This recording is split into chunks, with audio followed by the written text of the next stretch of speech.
Hey, what's up, guys? Today I'm talking to someone who I went to high school and actually college.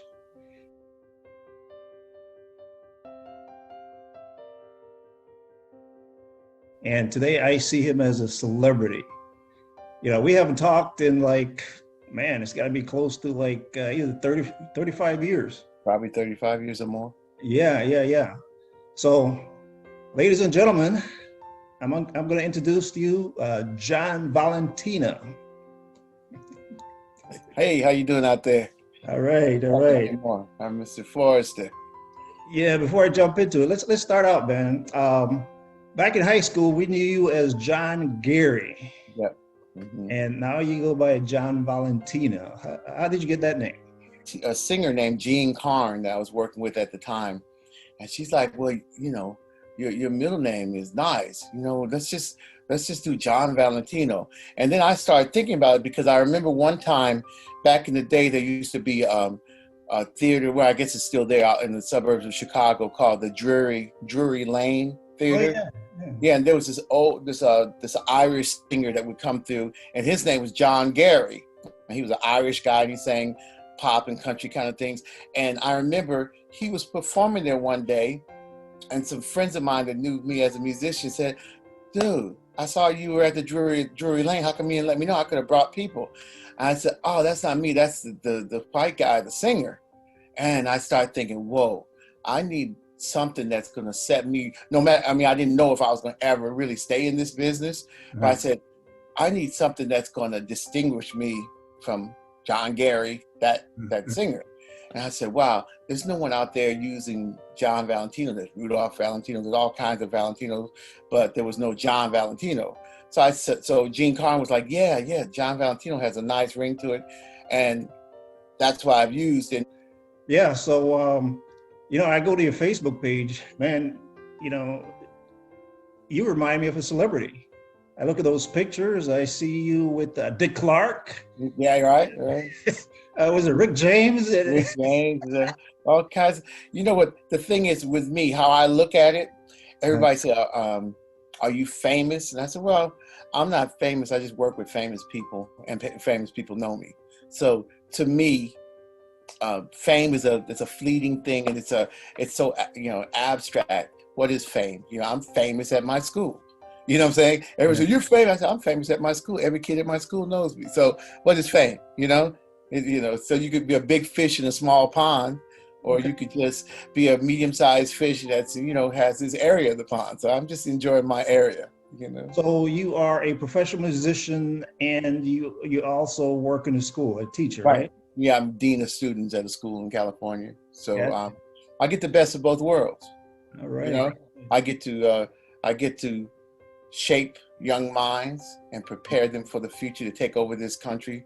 That's going to determine how my kids are going to live, how my grandkids are going to live. So I figured if I could change their thought process into more positive, making positive choices as opposed to the most current choices. You have to think long term.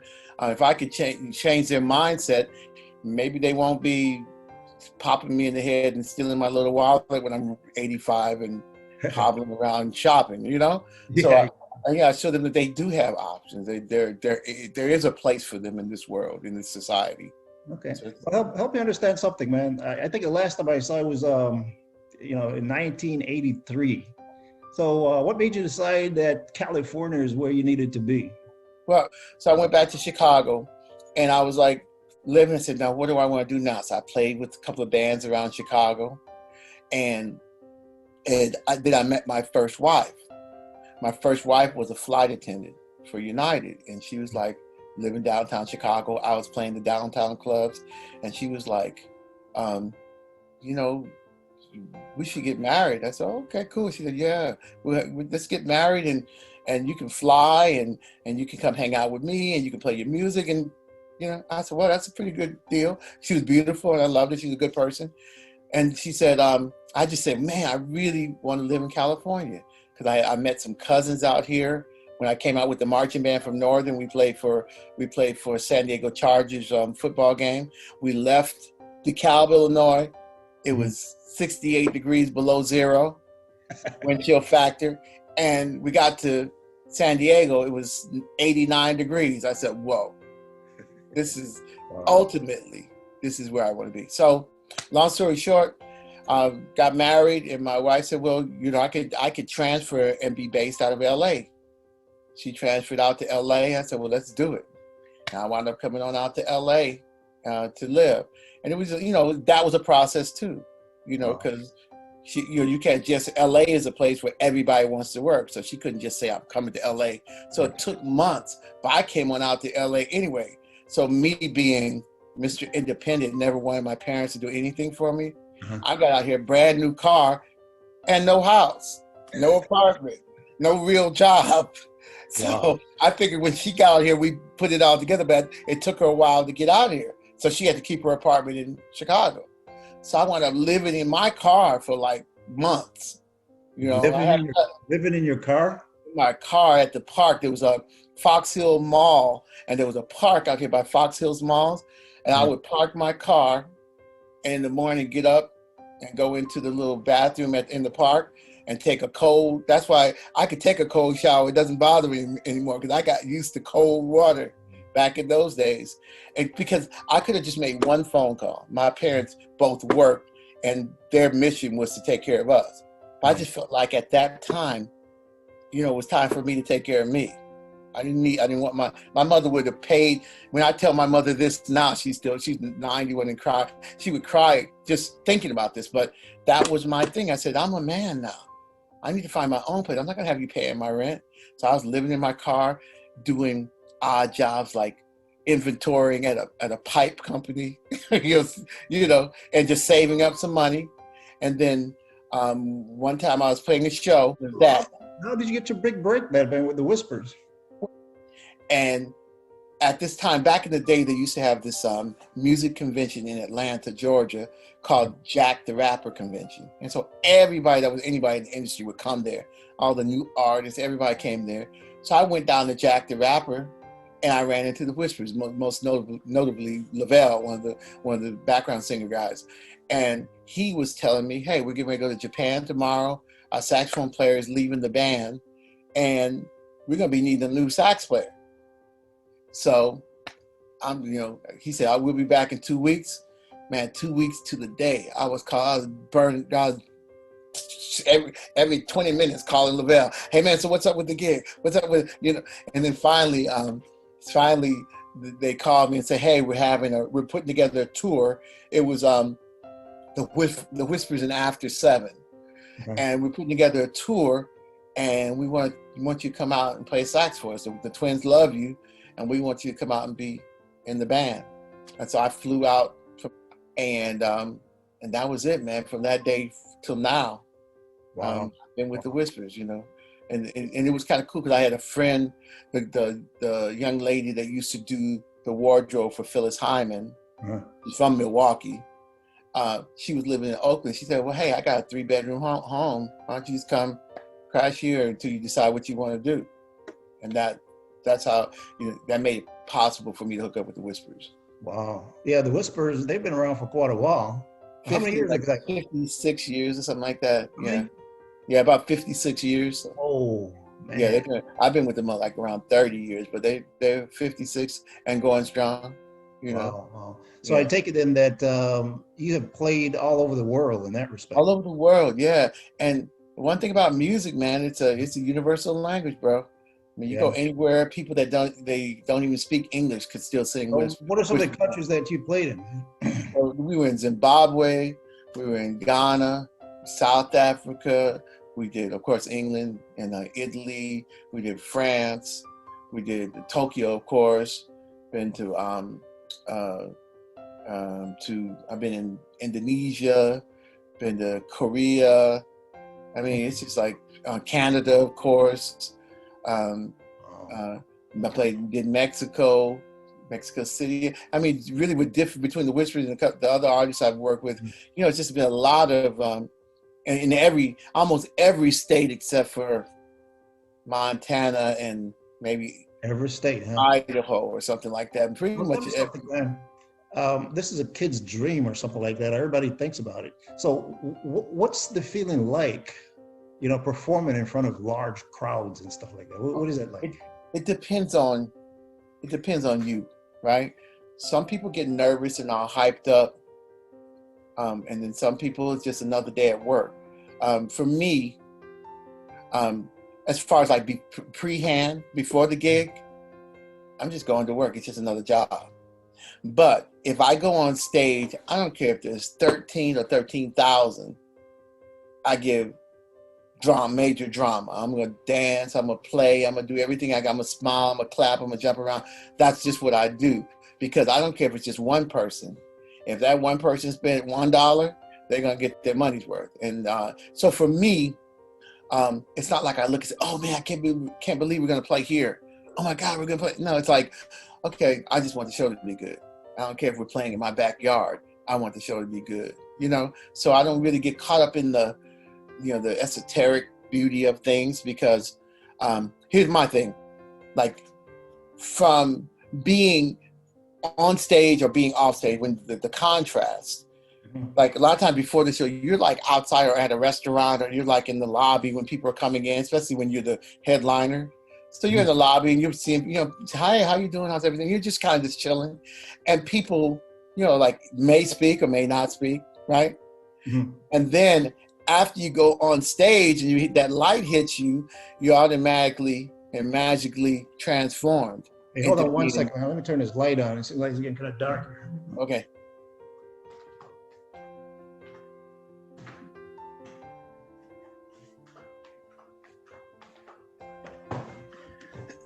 It's like you're transformed from being just this ordinary Joe Blow. Mm-hmm. All of a sudden now you're handsome and you're the bomb and you're this, so the thing is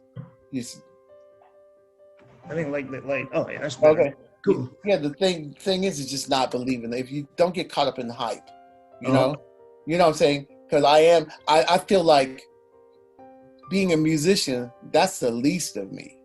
You know what I'm saying? I was a single father, raising 3 daughters, put them all through college myself, right? Take care of my mother, So the musician thing is the least of me. So I don't get caught up in that celebrity, you're famous kind of thing, because all I need to be famous to is the people that are my dependents, my kids, my mom, my brother, my family, my good friends, right? So I don't get caught up in that whole Hollywood thing. And I think that's why I've been able to. Now, I've never been unemployed musically with the recording group since 1985. Never, not one day I went without a gig, having a gig. You, so how do you balance being a dean of a school? This is what, a high school or middle school? It's an elementary school, yeah. Mm-hmm. So how do you balance being a dean of a middle school and being a high level performer? Well, you know what? I look at my job, my dean job is the thing that put my kids through college and made sure when my kids were born they had insurance, and when one had to have open heart surgery, you know what I'm saying. So my dean job is the job, the highly coveted job for me, because that's the one that I always knew 2 times a month, 2 checks a month, and 365 days a year insurance coverage. So a lot of musicians get caught up in that. I want to be on stage, I want to do that. And then they have no insurance. They don't have a retirement plan, So unless now the Whispers are brilliant. They have a retirement plan, you know what I'm saying? But a lot of the musicians that I know, they're living from, I know a lot of musicians that are kind of living from hand to mouth. And my whole thing's like, hey man, back in the day before I even got a teaching job, I said, man, we should get together and have a group health plan. Get all these musicians together, and maybe we could get a group health plan that people could afford. That's what it's about. But that was my thing, was always saying, since I had lived in my car, I said I would never live in my car again. You know what I'm saying? I would never be wondering, okay, am I going to be okay? How long was it that you lived in your car? How many months? It was months. Like 4, 5, 6 months, something like that. And it's a blur. It's kind of like a blur when when you look back on it. But every day seemed like a year when you live in your car. Wow. But once you've moved on and you've done whatever you've done, it's a blur. You can't. but every day, and then you try to let the seat back down so no one can see that you're in there. But then you say, wow, somebody tried to break in my car. Then, but you don't want the police to come by and say, hey, you no vagrants, So, that was an interesting time, but it was a brand new car. So it wasn't anything that was going to be like a dilapidated eyesore where people say, get that thing out of here, So, but yeah, it was an experience, and I felt like did you say it's that? just like pledging. Did you say that a lot of musicians are living from hand to mouth? Well, there's a lot of musicians that, like now, if you're a musician and you don't have a regular job, whether it's working in a music store or doing some online, whatever, bill collection, whatever you're doing, there's no gigs. So how do you? What about the movie stars? Is it the same things? Is it the same thing? But the only thing is, those movie stars might make $3, $4, $50, $10 million a movie. But guess what? You could do a movie and not do anything major for the next 5 years. So it's about budgeting. If you make a big lump sum, you can't spend it like there's going to be another lump sum coming. You have to budget. And but there are people that have great jobs that can't budget, that are living hand to mouth too. You know what I'm saying? So hand to mouth doesn't, because I know musicians, some friends of mine in different states, they own apartment buildings. I wished I didn't have to worry about doing everything on my own. I wish I had a wife or something that contributed where I could have said, oh, let's buy property. Because I was so busy saying, I need to be liquid because I have 3 daughters. I don't know what time I'm going to put 2 through college at the same time. You know what I'm saying? But I know musicians that own property, income property. So it's really, so it's not, I don't want to blame the musician. Let's blame the mindset. Mindset about ownership, owning property. Now. Going back to the Whispers for a minute. Yeah. What's your favorite tune? What's your favorite song? When that song's played, you just feel something or just go about it. What's the song? The first song I fell in love with was this tune called This Time. And it's saying, this time love won't walk out on me again. This time I know I can win. It's like the most beautiful ballad. And that's back before we had really cable TV, and we could turn to UHF channels, and they used to play videos on the UHF channel back in North Chicago, Waukegan. And I saw this video, and I said, whoa, that's the most beautiful song ever. And I think we played it twice or something since I've been in the band. Oh, man. That was the most beautiful. This time. But I love Is Where You Find It. I love And the Beat Goes On. I love, there's a lot of great songs, but that was my song that introduced me to the Whispers. This time. And it's beautiful. Love's Calling. There's a lot of great songs, like the B-sides, as they call them, that maybe not, they weren't the hits that you hear on radio, but when you sit and listen to the CD, you say, whoa, that's nice. How come I never heard that before? That kind of thing. The Whispers is that's why they were perfect for that show Unsung. They did Unsung on the Whispers a couple of years ago. And I know Whispers are big in the Black community, but other communities, there's oh, I thought Rocksteady, I thought that was the Temptations, or I thought that, so they weren't the big crossover, even though Rocksteady and The Beat Goes On was a big song for them. They weren't really the crossover, the OJs were big crossover success. They used their songs for TV shows and everything like that. But when people come to hear the Whispers, oh my goodness. Wow. They say, whoa. Because the show is still current. They got us in the band, we're doing our thing, we jump around. They didn't abuse themselves, so their voices are still there.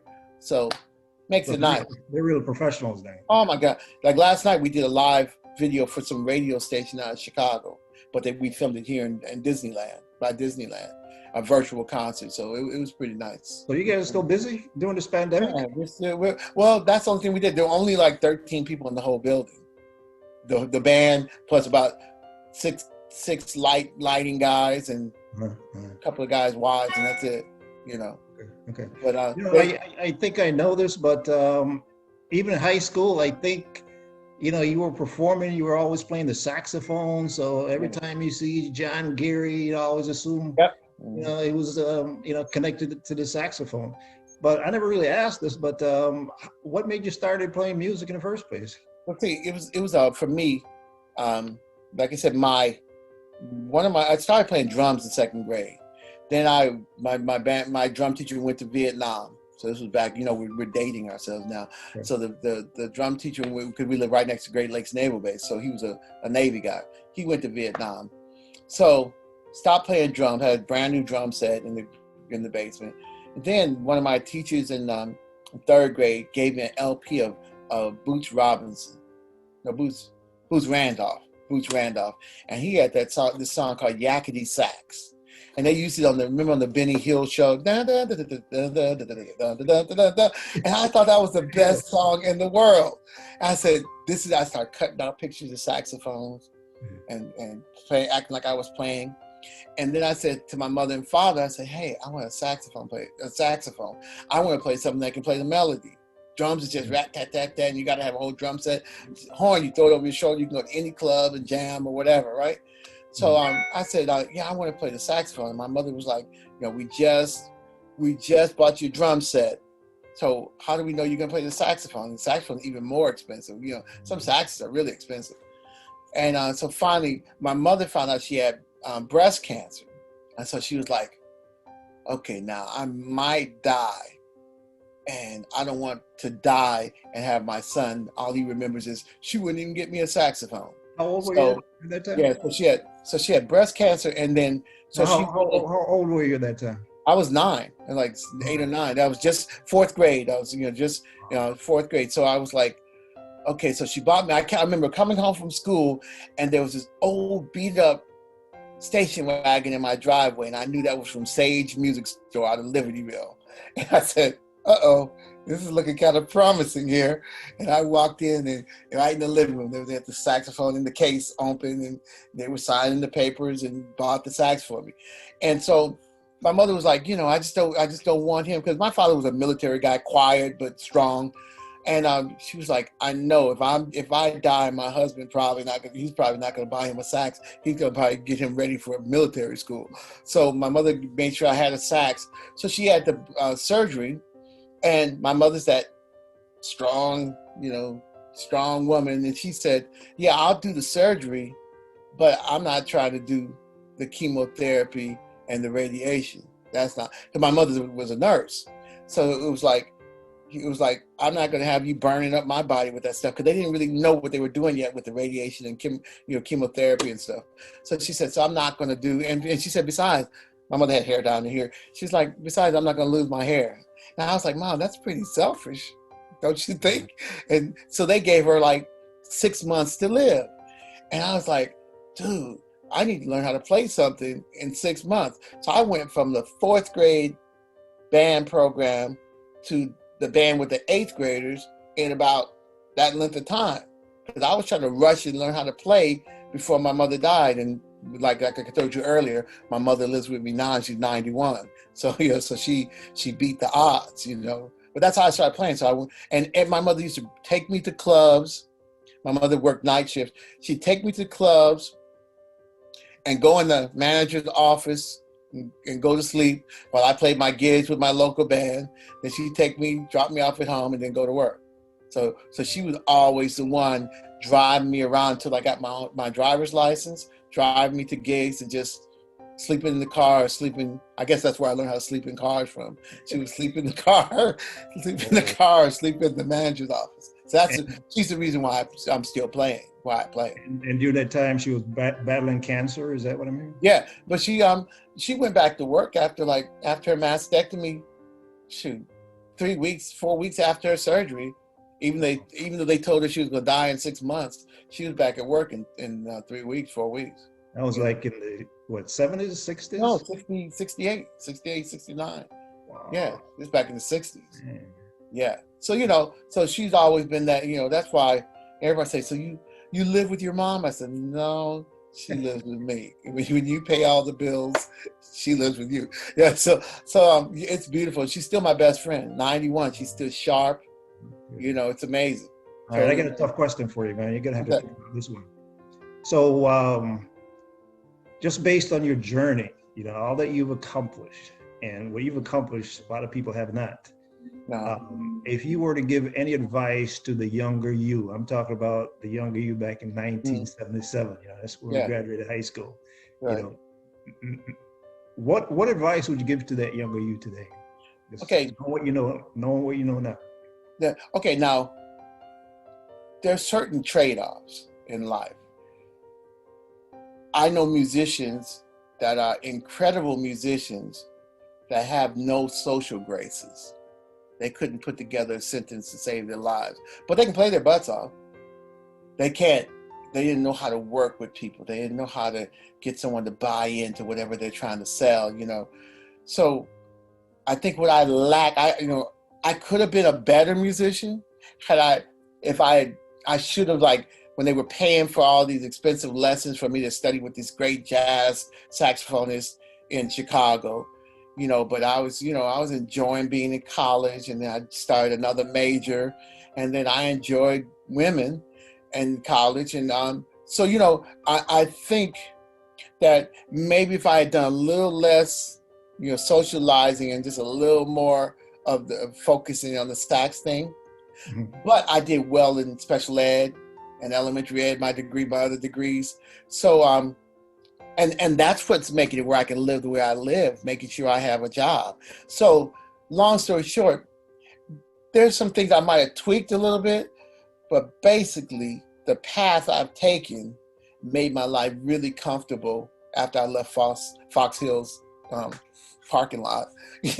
My life has been pretty sweet, So yeah, I could be a better player, but guess what? I could still study with somebody now if I wanted to put, a sax teacher now if I wanted to go to a different level, But education is the key, because a lot of musicians were like, wow, I wish I had gotten a degree.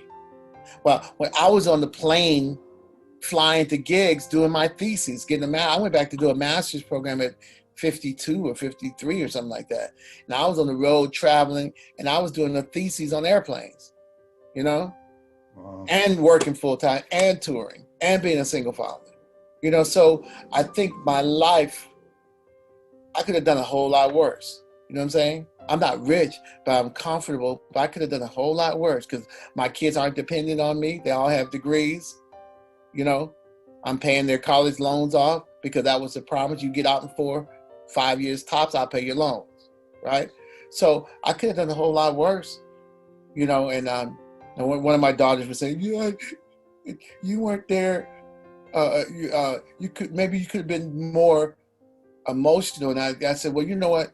When you're a single man trying to work and keep from being a grandfather sooner than I have to be, and paying bills and working, that sometimes I never was mean, I wasn't abusive, but sometimes it's just tired. Maybe I should have been less financial and more emotional. Maybe, I don't know, but I love my kids. And I combed hair, and I love you, you're the best. My daughter said to me, Dad, you had me convinced I could sing, because she was a horrible singer. And I was like, oh, you're amazing. Oh my God, I can't wait for us to work together. And then she finally realized she couldn't sing. I said, but you didn't know you couldn't sing, and you felt good about your singing, didn't you?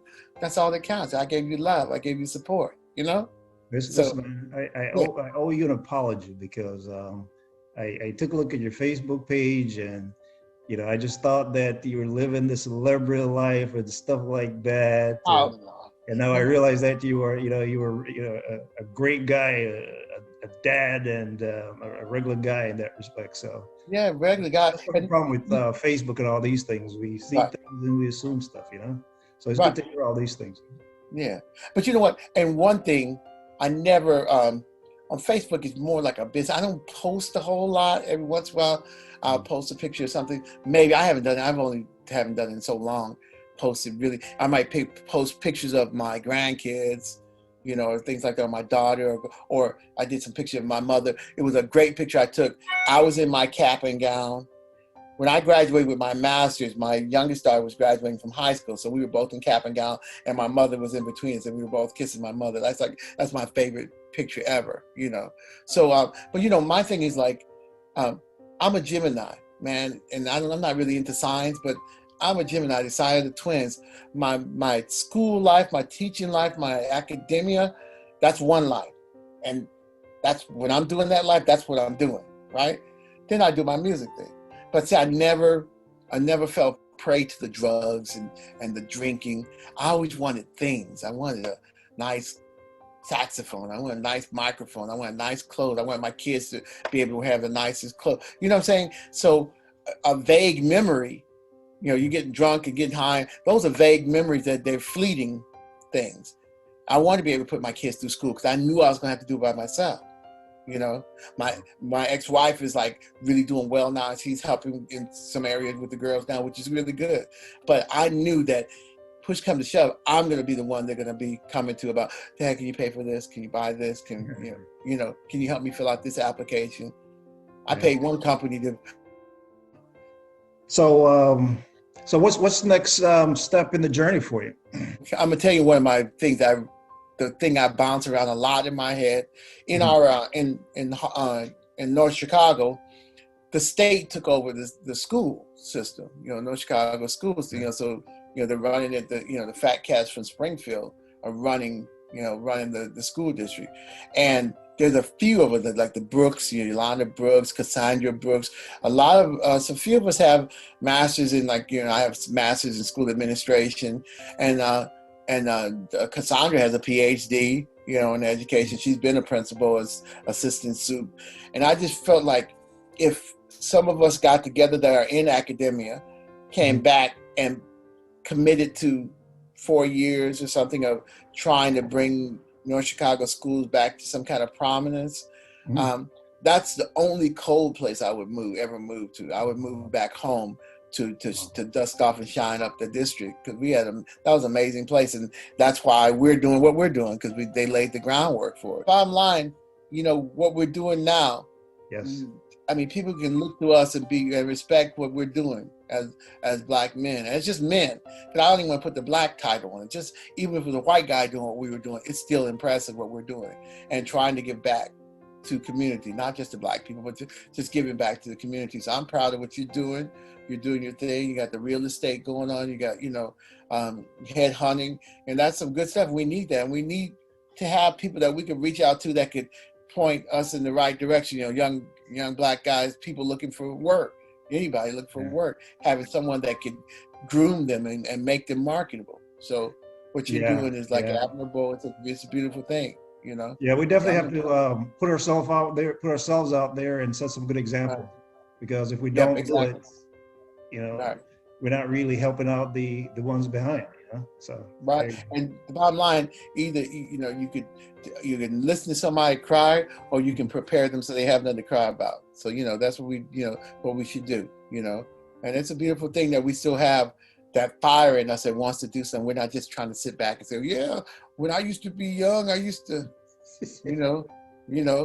now you're getting ready to go on the reality show of the greatest racquetball player on earth, with that reality show, Kim Forrester, so I mean, but it's like we have to reinvent ourselves. And that's what it's about. Hey, man, all these technologies that we have at our fingertips, they weren't around back then when we were younger. So are we going to sit there and let them go by the wayside and just watch them? Or are we going to jump in and try to play with those brand new toys? That's how I look at it.